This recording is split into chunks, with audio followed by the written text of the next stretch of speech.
So this is what it looks like after you've just delivered the sample boxes to the hair salons in the neighborhood.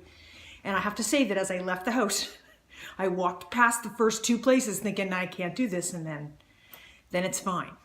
Not only is it fine, but the things that we worry about, of course, are not ever. People are way more kind than you think they are. The first place, the woman was professional, asked a few questions, not terribly thrilled. The second place was just one guy in a big place. I don't know why, but there was only one guy working there.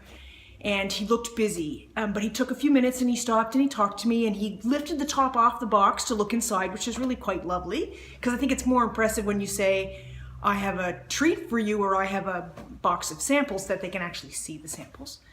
The third place is a chain salon, you know, like where they have the same salon 60 places all over the city. And so I'm thinking they probably have some commercial rule about people walking in and giving them stuff. So I go in anyway and I think, okay, it's my last box, it doesn't matter. And I give the box to the woman and I explain, and she asks me where I'm located. They've all asked that question, so I know now to work that into my 4-sentence explanation as to why I'm there. I know now to say Métro Dominil and that I do deliveries in the neighborhood.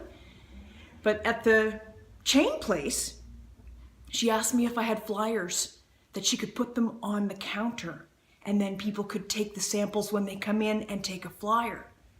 That was completely unexpected. And that's why I didn't have flyers. But it gives me a chance to go back tomorrow, to smile again. By tomorrow, she will have eaten some of the cakes. The other thing that helped me get the cakes out today, the samples, was to think about, you know, the business concept of minimum viable product. It's like, what's the smallest thing you can do to test whether or not this is going to work? And I realized that instead of having a box with 6 different things, I could have 3 different things and have twice as many of each one. And so that's what I did. And I will put a photo of it on Facebook and on the Instagram feed. But I realized that if I doubled up on banana cake with chopped dark chocolate, that I would fill the box and stop this idea that it needed to be perfect before I sent it out. And because really I can't tell what the clients think until I give them to them. And so what I'm thinking I'm gonna do now is, except the woman tomorrow, I'm gonna take her some more flyers. But what I'm gonna do is I'm gonna wait 7-10 days and then go back to the same 3 or 4 places with a different box with something else in it, cookies maybe, something, a different variety, different flavors. And I think, at least in terms of business, until they say no, don't come, or no, I'm not interested, then you keep going. And you don't know when they're going to warm up to you, and you don't know how many times it takes to present an idea to a brand new client before they say, okay, I'll have some.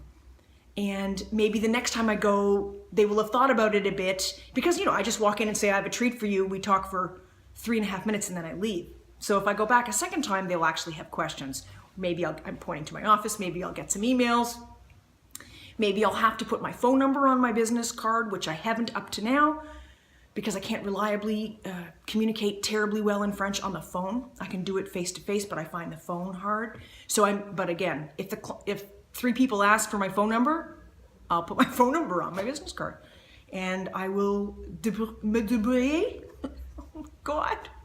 See, that's how bad it is. I will figure it out. Débrouiller. Sort it out. Get it done. And that's it. That's it. I'm gonna change out of my chef's whites, and I'll report back when I've got something fascinating to say. Okay, bye.